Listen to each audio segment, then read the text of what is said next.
তাহলে তোমাদের কতগুলো করে প্র্যাকটিক্যাল করাচ্ছে? ভালোই। আহ ম্যাথে তো প্রচুর, আর অন্যগুলোতেও 12টা 13টা করে।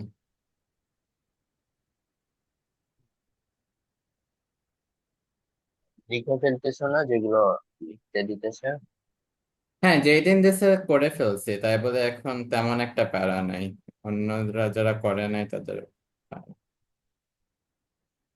তোমাদের কি প্র্যাকটিক্যাল এক্সাম আগেই হয়ে যাবে না এক্সাম শেষে হওয়ার কথা না?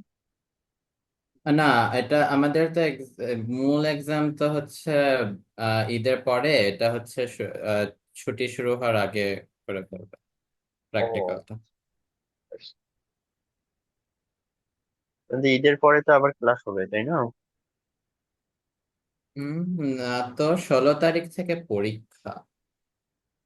আচ্ছা, পরীক্ষার জন্য বন্ধ দিবে? ঈদের বন্ধই তো, ওই বন্ধ আমার ধারণা। ও, না, পরীক্ষার পরে তো। হ্যাঁ, না, সেকেন্ড ইয়ারের। না, অনেক কলেজে পরীক্ষার সময় মনে করো সকালে পরীক্ষা হয়, অন্য টাইমে একটু ক্লাস নিতে পারে, বা পরীক্ষার গ্যাপে গ্যাপে ক্লাস নেয়, তো ওই জন্য জিজ্ঞাসা করলাম। ও, না না না, ফাইনালে করবে না। মিড টার্মেই করে নেই, ফাইনালে করবে না। হুম, আচ্ছা, কয়টা প্রশ্ন? আমরা হচ্ছে ওই তো ওই পিরিয়ডিক মোশন করছিলাম, ফিজিক্স। হ্যাঁ, পিরিয়ডিক মোশনের যে আগের জিনিসপাতি গুলো পড়ছিলাম, কিন্তু আমাকে একটু বেসিক এই চ্যাপ্টার চ্যাপ্টারে মূলত ফর্মুলা গুলো দিয়েই ম্যাক্সিমাম ম্যাথ করা যায়, তবুও বেসিকটা একটু ক্লিয়ার করো, কারণ যদি কোশ্চেন একটু ঘুরায় যায় তাহলে শুধু ফর্মুলা দিলে তুমি কোন ফর্মুলা অ্যাপ্লাই করতে হবে সেটা বুঝবাই না, সেজন্য। তো আমরা প্রথমে এই ডেরিভেশন গুলো দেখছিলাম, ডেরিভেশন থেকে আমি যে বক্স করে দিয়েছিলাম যেগুলো, ওগুলো থেকে মানে ওই ফর্মুলা গুলো লাগবে আমাদের নেক্সট। হুম, হুম, এন্ড এখানে এখানে কিছু এমসিকিউ টাইপ জিনিসপাতি কথাবার্তা বলছিলাম। আর ফাইনালি আমরা রোটেশনাল মোশনের সাথে পিরিয়ডিক সিম্পল হারমোনিক মোশনের একটা যে রিলেশন, সেটা দেখছিলাম, সেখান থেকেই মূলত আমাদের ওই ফেজ ডিফারেন্সটা চলে আসে, তাই তো? হুম। আচ্ছা, তাহলে আজকে আমরা যেটা দেখবো, আচ্ছা, ফেজ ডিফারেন্সটা দেখো, যদি আমাদের থিটা যদি পরে কাউন্ট করা শুরু করি, অর্থাৎ আমাদের যেটা, যদি এখানে এ পয়েন্ট থেকে শুরু করতাম তখন আমাদের কি হতো? এক্স ওমেগা টি, তাই না? হুম। X equal to A sine omega T হতো আর কি। কিন্তু আমরা যদি বি থেকে কাউন্ট করা শুরু করি, বি থেকে যখন কাউন্ট করব তখন একটা থিটা আসবে। আর যদি বিটা এ প্রাইম থেকে শুরু করি, মানে বিটা থেকে কাউন্ট করতে পারি, অথবা আমরা এ প্রাইম থেকে কাউন্ট করতে পারি, অর্থাৎ আমাদের যে ইনিশিয়াল সেখান থেকেও কাউন্ট করতে পারি, অথবা প্রিভিয়াস বা লেট, ডিলে বলা হয়, ডিলে থেকে বা অ্যাডভান্স থেকে আমরা কাউন্ট করতে পারি, সে অনুযায়ী মাইনাস হবে বা প্লাস হবে। ঠিক আছে, তাহলে আমাদের এখান থেকে মূলত omega T plus minus delta চলে আসে আর কি। ঠিক আছে, তাহলে যদি আমরা অ্যাডভান্স থেকে শুরু করি, অর্থাৎ এ প্রাইম থেকে, তখন মাইনাস ডেল্টা। আর যদি আমরা এ ডাবল প্রাইম থেকে শুরু করি তখন প্লাস ডেল্টা। তাহলে আলটিমেট ফর্মুলা হচ্ছে এটা। এখানে কোনো কনফিউশন কোশ্চেন? না, ঠিক আছে। আচ্ছা,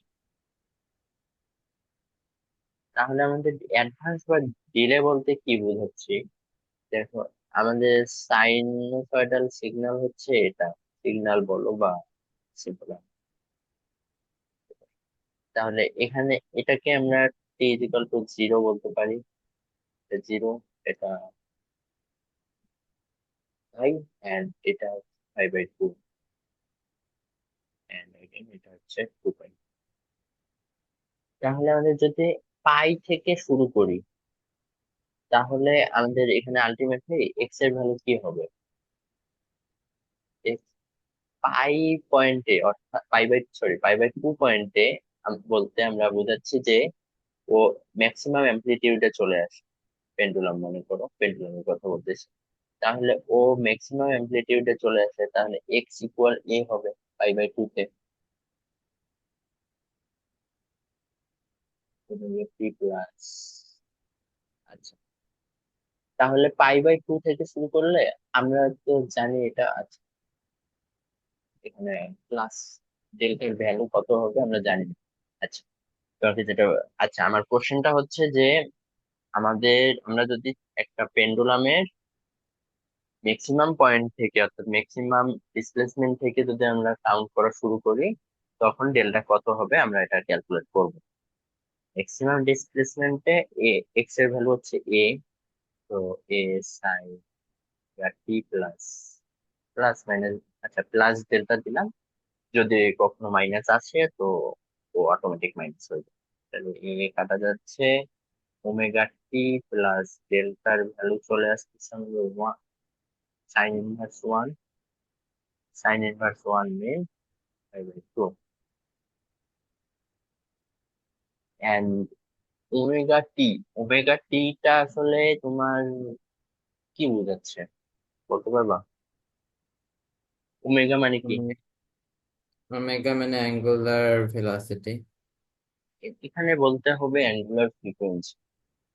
অ্যাঙ্গুলার কেন? ভেলোসিটি হচ্ছে রোটেশনাল মোশনে, আর অ্যাঙ্গুলার ফ্রিকোয়েন্সি হচ্ছে সিম্পল হারমোনিক। কিন্তু একই কথা তো না? একটি কথা না। আচ্ছা, তোমাকে আগে ক্লিয়ার করে দেই তোমার। আচ্ছা, সিম্পল হারমোনিক মোশনের একটা মেইন ক্রাইটেরিয়া হচ্ছে এই অ্যাঙ্গেলটা 4 ডিগ্রি বেশি হতে পারবে না। কারণ এটা হচ্ছে সিম্পল হারমোনিক মোশন, এটা বাই ডেফিনেশনই এটা লিনিয়ার, লিনিয়ার ধরা হয়। যেহেতু এখানে 4 ডিগ্রির মধ্যে অনেকটাই লিনিয়ার, সো এটাকে 4 ডিগ্রির বেশি আমরা, মানে এটাকে পেন্ডুলাম যদি 4 ডিগ্রির বেশি হয় তখন তাকে সিম্পল হারমোনিক মোশন বলা হয় না। আর আচ্ছা, ওই 4 ডিগ্রি কেন, মানে এটার কারণ কি? 4 or 5, বিকজ ফোর ফোর ডিগ্রিতে 4 ডিগ্রিতে আমাদের থিটা সি যেটা হবে, থিটা সি একটা সামথিং ভ্যালু আসবে। তখন এই যে 4 ডিগ্রির মধ্যে থিটার ভ্যালুকে আমরা থিটা সি বলতে পারি। মানে আমাদের রেডিয়ানে যে ইউনিটটা আসবে, যেটাকে সাইন থিটা সি, সাইন রেডিয়ানে অ্যাঙ্গেলটা আমরা সরাসরি রেডিয়ানে অ্যাঙ্গেলই বলতে পারি। বুঝতে পারছো? এই জন্য আর কি। আচ্ছা। ও আচ্ছা। এটা খুব ছোট অ্যাঙ্গেলের জন্য, অর্থাৎ 1 2 3 4 5 কে অনেক বইয়ে লেখা হয় না, সো 4 পর্যন্তই ধরা হয়। আলটিমেটলি 5 এর মধ্যেও তোমার কিছুটা কাছাকাছি চলে আসে। আচ্ছা, 4 ডিগ্রির মধ্যে চললেও এর একটা সিম্পল হারমোনিক মোশন আছে। যদি মনে করো 4 ডিগ্রির মধ্যে ও আহ, আছে, মনে করো 4 ডিগ্রির মধ্যে আছে, ওর ম্যাক্সিমামে যাচ্ছে না, ওর বেশি যাচ্ছে, তাহলে এর মধ্যে একটা সিম্পল হারমোনিক মোশন আছে। এখন ওর মনে করো বললো যে এই পেন্ডুলামের টাইম পিরিয়ড হচ্ছে সাপোজ 2 সেকেন্ড। টাইম পিরিয়ড 2 সেকেন্ডেরও একটা ইম্পর্টেন্ট সিগনিফিকেন্ট আছে, ওটা আমরা পরে দেখবো। তাহলে ওর অ্যাঙ্গুলার ফ্রিকোয়েন্সি কত? 2 পাই বাই 2 আর পাই, অ্যাঙ্গুলার ফ্রিকোয়েন্সি হয়ে গেল 5। ঠিক আছে, হুম। অ্যাঙ্গুলার ফ্রিকোয়েন্সি কিন্তু ফিক্সড, তাই না? Angular frequency fix. হ্যাঁ, আচ্ছা। কারণ অ্যাঙ্গুলার ফ্রিকোয়েন্সি ফর্মুলা কি 2 পাই বাই 2, যেখানে টি কনস্ট্যান্ট হলে ওমেগা তো কনস্ট্যান্ট। হুম। আচ্ছা, ওকে। এখন অ্যাঙ্গুলার ভেলোসিটির কথায় আসি। অ্যাঙ্গুলার ভেলোসিটি আবার দেখো, যদি অ্যাঙ্গুলার ভেলোসিটি আমরা একটা আগে ফর্মুলা দেখছি, V = ω/r, যেখানে আর কে আমরা এলও বলতে পারি। এটা হচ্ছে যে যে সার্কেল তৈরি করতেছে ওই সার্কেলের একটা রেডিয়াস। এখন ভি কি কনস্ট্যান্ট? ভি হচ্ছে লিনিয়ার ভেলোসিটি, এটা তো কনস্ট্যান্ট না। কি? তাহলে ভি লিনিয়ার ভেলোসিটি না? হ্যাঁ। হ্যাঁ, ভি তো কনস্ট্যান্ট না, না। কারণ ভি ইকুয়াল তো আমরা দেখছিলাম এ স্কোয়ার মাইনাস এক্স স্কোয়ার। তাহলে এটা ডিসপ্লেসমেন্টের সাথে চেঞ্জ হতেই থাকে। হুম। তাহলে আমাদের লিনিয়ার ভেলোসিটি যেহেতু কনস্ট্যান্ট না, তাহলে অ্যাঙ্গুলার ভেলোসিটিও কনস্ট্যান্ট না। ওকে।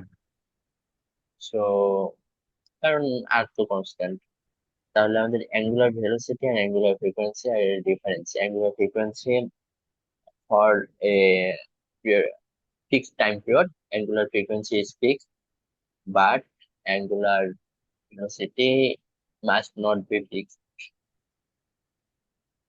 আর আচ্ছা। এমনিতে যদি তুমি চিন্তা করো, যদি আমরা হরাইজন্টাল কোনো কিছু রোটেট করতেছি তখন মনে করে যে ফ্যান ঘুরতেছে। ফ্যান ঘোরার সময় ইনিশিয়ালি যখন স্টার্ট হয় তখন একটা অ্যাঙ্গুলার এক্সিলারেশন থাকে, অ্যাঙ্গুলার ফ্রিকোয়েন্সি অ্যাঙ্গুলার ভেলোসিটিটা আস্তে আস্তে বাড়ে, তাই না? হুম। কিন্তু একটা সময় গিয়ে ও একটা ম্যাক্সিমাম অ্যাঙ্গুলার ভেলোসিটিতে চলে যায়। তখন তারপর থেকে ওই অ্যাঙ্গুলার ভেলোসিটিটা ফিক্স রেখেই ঘুরতে থাকে, তাই না? হুম। এখন অন্যভাবে যদি চিন্তা করো, আমরা যদি ফ্যান হচ্ছে হরিজন্টাল, আমরা যদি ভার্টিক্যালি ঘোরাতে চাই, আমি তো বলছিলাম যে যে কোনো ধরনের রোটেশনে আমাদের সেন্ট্রিফিউগাল ফোর্স মাস্ট লাগবে। তাহলে সেন্ট্রিফিউগাল ফোর্স এখানে কি? এম ভি স্কোয়ার বাই আর, এটা তো হ্যাঁ। মাস্ট লাগবে। এটা এখন কোথায় থেকে পাবে ও? মনে করো আমরা পাথর যদি ঘোরাতে চাই, তাহলে আমরা রোপের মধ্যে যে টেনশনটা দিতেছে সেখান থেকে পাবে, বা অন্য সময় গ্র্যাভিটি থেকে পেতে পারে, ওটা হোয়াটএভার, যেখান থেকেই পাক একটা টেনশন তো লাগবে ওর। এখন টেনশন যখন ও মনে করো এ পয়েন্টে, তখন টি মাইনাস এম জি, তাই না? হুম। এই এটার নেট থেকে ও মূলত সেন্ট্রিফিউগাল ফোর্সটা পাচ্ছে। আর যখন উপরে থাকে তখন এম ভি স্কোয়ার বাই আর হবে টেনশনও নিচের দিকে, এমজিও নিচের দিকে। এখানে মূলত যদি আমাদের টেনশনটা ফিক্স রাখি, তাহলে কি ভেলোসিটি চেঞ্জ হবে না? লিনিয়ার লিনিয়ার ভেলোসিটিটা। হ্যাঁ।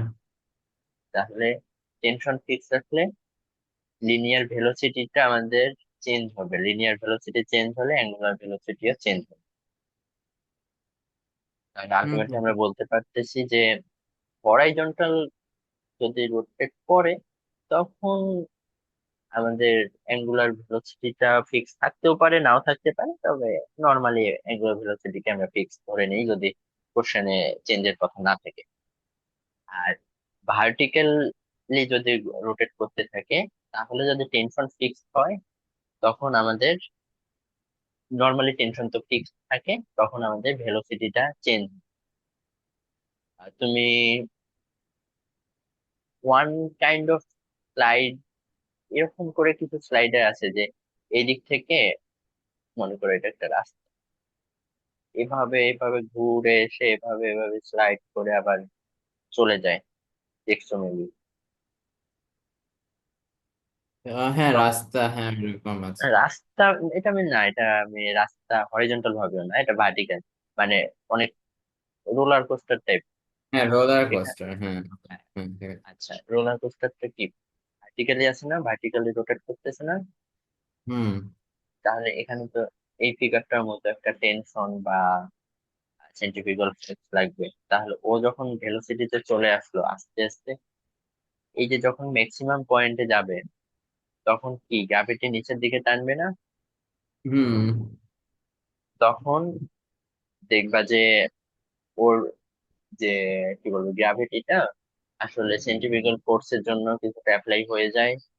আলটিমেটলি ওর আর কি ভেলোসিটিটা সব পয়েন্টে ফিক্স থাকে না। আর আচ্ছা। ওর সেন্ট্রিফিউগাল ফোর্সটার যে সেন্ট্রিফিউগাল ফোর্সটা আর কি সাপ্লাই দিতেছে গ্র্যাভিটি। কারণ ও হুম যখন এখানে তখন এদিকে সেন্ট্রিফিউগাল ফোর্স, ও যখন এখানে তখন ওর গ্র্যাভিটি বা গ্র্যাভিটেশনাল ফোর্সের একটা কম্পোনেন্ট ওর সেন্ট্রিফিউগাল ফোর্সের সাপ্লাই দিতেছে এই পয়েন্টে থাকলে এখানে আর কি। এটা চ্যাপ্টার 4 এ ডিটেলস আছে, এটা তুমি কিছু বোর্ড কোশ্চেন করলেই দেখতে পারবা। আর আরেকটু আলটিমেটলি এটা দেখো, এটা যদি থিটা অ্যাঙ্গেল হয় তাহলে এটা ছোট হয়ে যাচ্ছে। ওকে, তখন P minus M G cos theta হবে। কারণ থিটা যদি এটা হয় তাহলে এম জি তো এদিকে, থিটা এম জি নিচের দিকে, তাহলে এম জি এর কোন কোন কম্পোনেন্টটা আমাদের টেনশনের অপোজিটলি কাজ করতেছে? এম জি এর কস থিটা কম্পোনেন্টটা না। হুম তাহলে এটা হচ্ছে মেইন ফর্মুলা। এখানে থিটার ভ্যালু 0 বসাই দিলে তুমি এটা পাবা। থিটার ভ্যালু কত বসাই, 180 বসাই দিলে এটা ক্লিয়ার। হুম তাহলে তুমি আর এই চ্যাপ্টার পড়ার সময় এটাকে অ্যাঙ্গুলার ভেলোসিটি বলবা না, অ্যাঙ্গুলার ফ্রিকোয়েন্সি বলবে। ওকে। এই, হুম, লাগবে। আচ্ছা, তাহলে আমাদের কি যেন বের করতে চাচ্ছিলাম আমরা? Delta maybe. আচ্ছা, আমরা এটাকে সাইন পাই বাই 2 বলতে পারি, অথবা আবার 3 পাই বাই 2 ও বলতে পারি। আমরা ম্যাথে এরকমটা দেখছিলাম যে না, 3 পাই বাই 2 না, 2 পাই প্লাস 5 পাই বাই 2 বলতে পারি।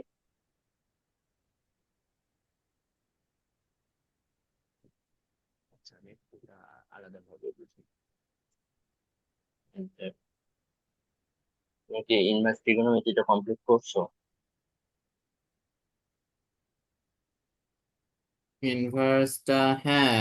আম, আবার ম্যাথ করলে কয়েকটা প্রবলেম আছে, দেখাবো।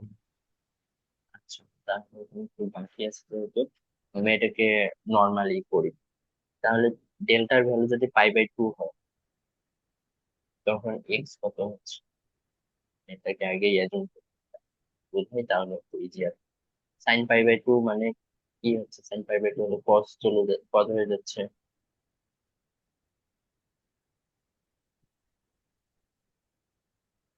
আর এখানে টি এর ভ্যালু 0 বসাই দিব। টি এর ভ্যালু 0 বসাই দিলে এক্স ইকুয়াল এ। তাহলে টি এর ভ্যালু 0 বসাই দেওয়া আর ডেল্টার ভ্যালু পাই বাই 2 বসাই দেওয়া মানে কি? আমরা আলটিমেটলি আমাদের ওয়াই অ্যাক্সিসটাকে এখানে নিয়ে আসতেছি। তাহলে ওখানে আমাদের ডিসপ্লেসমেন্ট কত হচ্ছে? এ। তুমি কি বুঝতে পারছো? এটা হচ্ছে ডিলে, পাই বাই 2 পরিমাণ ডিলে করতেছি। পাই বাই 2 পরিমাণ ডিলে করা মানে আমরা ম্যাক্সিমাম ডিসপ্লেসমেন্ট থেকেই টাইম কাউন্ট করা শুরু করতেছি। ক্লিয়ার? মানে পাই বাই 2 মানে বুঝলাম। ডেল্টার ভ্যালু পাই বাই 2 মানে হচ্ছে আমরা ম্যাক্সিমাম ডিসপ্লেসমেন্ট থেকে শুরু করতেছি। দেখো, আমি এই ফর্মুলার মধ্যে ডেল্টার ভ্যালু কত বসেছি? পাই বাই 2। টি এর ভ্যালু হুম 0, তাহলে এক্স এর ভ্যালু কত পাচ্ছি? এ। ও, টি এর সাথে 0 আছে, হ্যাঁ হুম। আলটিমেটলি তাহলে আমাদের কি হচ্ছে যে আমাদের ওয়াই এক্সিসটাকে আমি রাইটে শিফট করতেছি। কতটুকু শিফট করতেছি? Pi by 2। Delay, pi by 2 delay. তাহলে এখন যদি আমি অপোজিটলি বলি, এখানে তাহলে ওয়াই এক্সিসটাকে শিফট করলে এখানে এখন টাইম কত হবে? টাইম 0 না, টি ইকুয়াল 0। হ্যাঁ টি ইকুয়াল 0 এ এই এখানে মানে ডিলে করার পরে ডিসপ্লেসমেন্ট কত? ডিসপ্লেসমেন্ট কি আর কি, আচ্ছা, ডিসপ্লেসমেন্ট এ না। হুম আচ্ছা, তাহলে আমি এখন যদি উল্টা ভাবে বলি ডিসপ্লেসমেন্ট এ থেকে যদি আমরা টাইম কাউন্ট করা শুরু করি, তাহলে ফেজ ডিফারেন্স হবে π/2। ক্লিয়ার? হুম। ওকে, নাইস। এখন আমরা যদি ডিসপ্লেসমেন্ট -a/2 থেকে শুরু করি, তখন সাইন -π/2 বসাই দিই, এখানে টি এর ভ্যালু 0 বসাই দিলে চলে আসবে মাইনাস, অর্থাৎ উল্টা ভাবে বললে যে -a ডিসপ্লেসমেন্ট থেকে শুরু করলে আমাদের যে ফেজ ডিফারেন্স হবে -π/2, মানে ফেজের ভ্যালু, ডেল্টার ভ্যালুটা হবে π/2। এই জিনিসটা কি বুঝতে পারছো? হ্যাঁ। আচ্ছা, তাহলে আমাদের এই টপিকটা নিয়ে শেষ। যদিও গতদিন এই টপিক নিয়ে কিছুটা কথা বলছিলাম।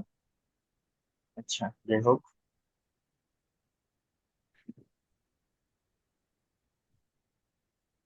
আচ্ছা, স্প্রিং এর জন্য আমরা স্প্রিং এর কি কি জানি? F S proportional to negative x, এখান থেকে আমরা K is equal to f/x এগুলো তো জানি। আর স্প্রিং, এটা হচ্ছে স্প্রিং কনস্ট্যান্ট। স্প্রিং কনস্ট্যান্টের ডেফিনেশনটা বলো। কি? স্প্রিং, এটা কি স্প্রিং কনস্ট্যান্ট না? হ্যাঁ।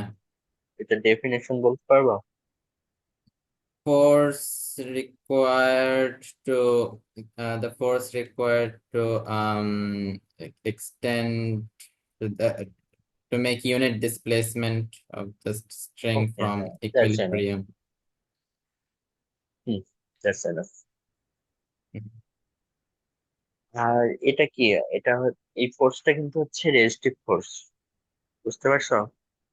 হুম। ওকে, চ্যাপ্টার 7 থেকে একটা কোশ্চেন করি। স্ট্রেস আর প্রেসার কি সেম? হ্যাঁ, সেম। না, কেন না? স্ট্রেস হচ্ছে F/A, প্রেসারও F/A, কিন্তু স্ট্রেসটা হচ্ছে যে আমাদের এলিমেন্ট, ওটার ইন্টারনালি তৈরি হয়। আর প্রেসারটা এলিমেন্টের এক্সটার্নালি। হয়তোবা can be the value similar or different, but difference type. বুঝতে পারছো? হুম, আচ্ছা। হচ্ছে এক্সটার্নাল, একটা হচ্ছে ইন্টারনাল। এখানে যে ফোর্সটা, এটা হচ্ছে ইন্টারনাল ফোর্স। বুঝতে পারছো? এখন আমাদের হ্যাঁ। এক্সটার্ন এক্সটার্নাল আর ইন্টারনাল ফোর্স ইকুয়াল। আমরা যদি এখানে একটা mg ম্যাস এক্সটার্নালি দেই, তাহলে আমাদের ইন্টারনাল যে রেজিস্টিভ ফোর্স সেটা কত হবে? mg। এই জন্য আমরা এটাকে ইকুয়াল লিখি, কিন্তু সেম জিনিস না, ভ্যালু সেম, ওকে। কিন্তু জিনিসটা সেম না। আর mg কাজ করতেছে আমাদের, মনে করো স্প্রিং এর জন্য নিচের দিকে, এফ কাজ করতেছে উপরের দিকে। এফ এর এফ এর নাম কি বললাম বলো? Resistive force. Yes.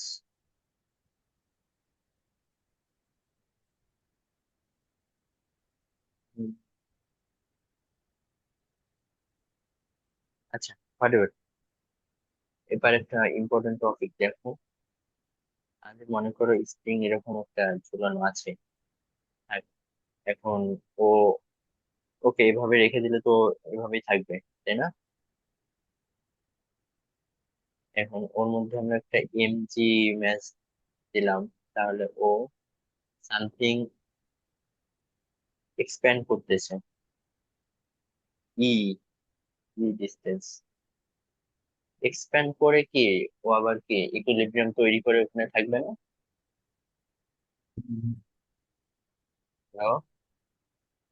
ইকুইলিব্রিয়াম তৈরি করে থাকবে নাকি ব্যাক এন্ড ফোর্থ হবে? ব্যাক এন্ড ফোর্থ হবে না। ব্যাক এন্ড ফোর্থ হবে যখন তুমি তুমি এমজি কে আলতো করে জয়েন করে ছেড়ে দিলা, ও একটা এক্সপ্যান্ড করে থেকেই যাবে। এখন তুমি যখন এই এমজিটাকে একটু ফোর্স দিয়ে টাচ করবা বা একটু কিছু করবা, বা এক্স ডিস্টেন্স তুমি ওর এমজি সহ যদি ডিসপ্লেসমেন্ট করো, তাহলে ও ব্যাক এন্ড ফোর্থ যাওয়া শুরু করবে। হুম, বুঝতে পারছো? মনে করো তুমি হুম, একটা এমজি ঝুলাই দিলে, যদি তুমি একদম, এটা আমরা পারফেক্টলি আইডিয়াল চিন্তা করতেছি যে ঝুলাই দেওয়ার সময় তুমি কোনো ফ্রিকোয়েন্সি তৈরি করতেছো, তাহলে ও কেন ব্যাক এন্ড ফোর্থ যাচ্ছে? ও তো একটা এক্সপ্যান্ড করে থেমে যাবে, তাই না? হুম, কিন্তু যখন এক্সপ্যান্ড করে থেমে যাওয়ার পরে তুমি একটা এক্স ডিস্টেন্স টেনে ছেড়ে দিচ্ছ, তখন ও ব্যাক এন্ড ফোর্থ যেতেই থাকবে, যেতেই থাকবে। এটা যদি আইডিয়াল হয় তাহলে ইনফিনিটি টাইম পর্যন্ত যেতে থাকবে। ঠিক আছে? হুম। হুম। আচ্ছা, তাহলে আমরা এফএস কে আমরা এমজি লিখতে পারি, যেখান থেকে আমরা FS equal K E equal MG. And এরপরে এটা কিন্তু আমাদের ইকুইলিব্রিয়াম থেকে চলে আসলো। কোথা থেকে চলে আসলো দেখবা? FS plus M G equal zero. তাহলে এফএস এমজি ইকুয়াল, এখানে একটা মাইনাস সাইন ছিল না? তাহলে F minus FS, minus FS মানে হচ্ছে এই, এগুলো আর কি দেখলেই বুঝতে পারবে। আচ্ছা, এবার আমাদের পরের অংশ, সেটা হচ্ছে যখন আমরা টেনে ছেড়ে দিলাম, তখন একটা এক্সেলারেশন তৈরি হলো না? এটা হুম। কিন্তু নেট ফোর্স জিরো, কিন্তু যখন আমরা টেনে ছেড়ে দিলাম তখন নেট ফোর্স এম এ। তাহলে আলটিমেটলি এখানে হচ্ছে এই হবে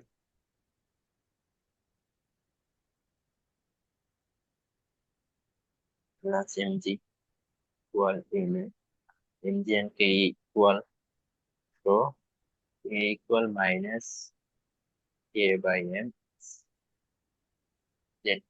যেটা আমরা আগের সাথে কম্পেয়ার করলে আমরা আগে দেখছিলাম A equal omega square X, তাহলে omega square equal K by M. আর এখানে মাইনাসটা জাস্ট ডিরেকশন বোঝাচ্ছে, মাইনাসও দিতে পারো, ভ্যালু নিয়েও কাজ করতে পারো, মাইনাসটা জাস্ট ডিরেকশন। তুমি কি এই জিনিসটা বুঝতে পারছো?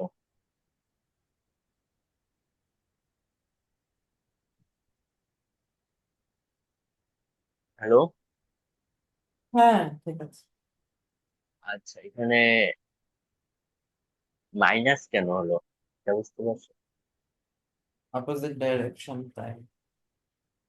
হ্যাঁ, আর এখানে কিন্তু দেখো আমি কিন্তু ইউজ করছি কে ই কে এক্স দুইটাই। কারণ কি, টোটাল এক্সপেনশন কত? কে এক্স প্লাস ই, তাই না? তাহলে যদি আমি এফ ড্যাশ কে আলাদা ভাবে লিখি, তাহলে এটা expansion হচ্ছে এটা, যেটাই আমি ওখানে ইউজ করছি। ক্লিয়ার? হুম। তাহলে এখান থেকে আমরা ওমেগার ভ্যালুটা দেখতে পাচ্ছি। তাহলে ওমেগার ভ্যালু থেকে আমরা অনেক কিছু ডিটারমিন করতে পারবো। তাহলে স্প্রিং এর মধ্যে আমরা কি দেখলাম? A is proportional to X and opposite direction. তাহলে এটা যেহেতু ইকুয়েশনকে ফলো করতেছে, তাহলে এটা একটা স্প্রিং এরটা একটা সিম্পল হারমোনিক মোশন। আর ওমেগার value A by M, F তাহলে কি হবে? এফ হচ্ছে ah omega by two pi না? হুম,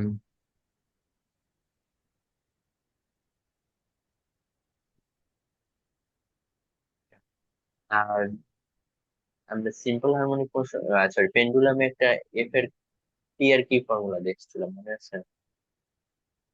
হুম। কি বলো? 2 পাই √ওভার m/k। না, ওটা তো, ওটা স্প্রিং এর জন্য। আচ্ছা, তাহলে এল বাই এই জি। পেন্ডুলামের জন্য। তাহলে এখান থেকে আহ ওকে, এইটা থেকে তুমি একটা টি এর ভ্যালু বের করতে পারো, 2 পাই √ এম বাই কে। আচ্ছা, আমরা এখানে একটু অ্যাজাম্পশন নিয়ে নিচ্ছি, সেটা হচ্ছে যে ম্যাচলেস স্প্রিং ধরে নিচ্ছি। স্প্রিং এর ম্যাচ কাউন্ট করা এখানে যাবে না, কাউন্ট করলে তখন আবার ফর্মুলা হবে E।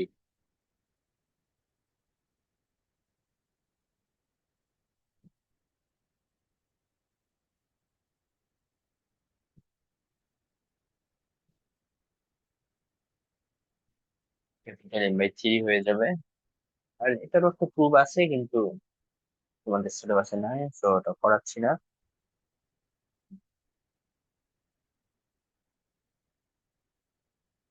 আচ্ছা, স্প্রিং এর আবার সিরিজ প্যারালাল হয়, তো সামনে দেখবো আমি। তোমার কি এই পর্যন্ত কোনো কনফিউশন? ওটা কি লিখছেন? M+M/G M/3। C three three. 3 ও স্প্রিং এর মান যদি ক্যাপিটাল এম হয়, তা ফর্মুলাটা এরকম, ক্যাপিটাল M/3। মানে স্প্রিং এর টোটাল মাসটা কাউন্ট হবে না, ওর 1/3 কাউন্ট হবে। আর এটা প্রুফটা আমি দেখাচ্ছি না, কারণ এটা তোমাদের সিলেবাসে নাই, বইয়েও অনেক বইও নেই। তাহলে আমরা আলটিমেটলি কি প্রপোর্শনাল টু √m বলতে পারি, যদি স্প্রিংটা ফিক্সড হয়, অর্থাৎ spring constant fixed and mass fixed হলে এগুলো তুমি বুঝবো আশা করি।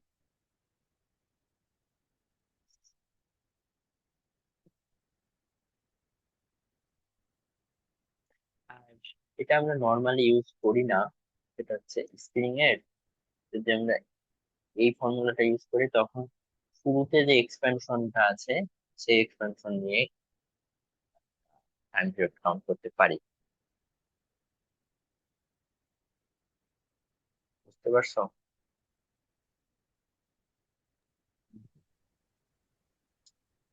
এই পর্যন্ত ক্লিয়ার? হুম।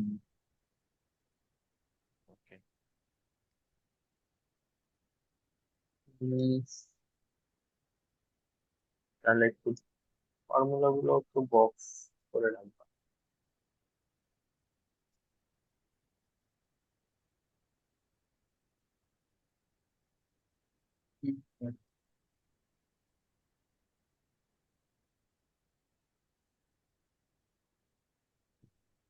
আচ্ছা, স্প্রিং এর সিরিজ হলে আমাদের রেজিস্ট্যান্সের প্যারালালের মতো, স্প্রিং এর সিরিজ হলে তার স্প্রিং কোফিসিয়েন্টটা হবে, যদি কে ইকুইভ্যালেন্ট হচ্ছে 1/k1 +1/k2, অথবা যদি আরো থাকে তাহলে আরো। স্প্রিং এর সিরিজ বলতে আমি বোঝাচ্ছি এখানে একটা স্প্রিং, তার সাথে এখানে একটা, তাহলে এটা K1, এটা K2। ঠিক আছে? হুম। আর স্প্রিং এর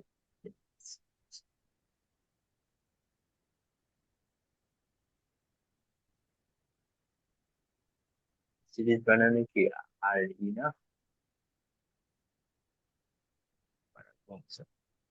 কারণ K1 + K2 স্প্রিং এর প্যারালাল যদি থাকে, তো এটা কিন্তু এটা কি উল্টা হয়ে গেল না? রেজিস্ট্যান্সের উল্টা। আর কে কি স্প্রিংস কনস্ট্যান্ট? হ্যাঁ। আচ্ছা, এটা প্রুফটা আমি দেখাবো। এখানে যদি আমরা ওয়েব, তাহলে এটা কি প্যারালালি আছে না, হুম। তখন এটা হবে। আচ্ছা, বলো দেখি।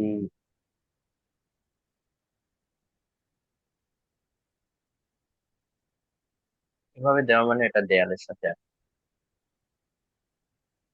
বলো এটা সিরিজ নাকি প্যারালাল? এটা এটা প্যারালাল। হুম, তাহলে এটা আলটিমেটলি কে এর ভ্যালু কত হবে?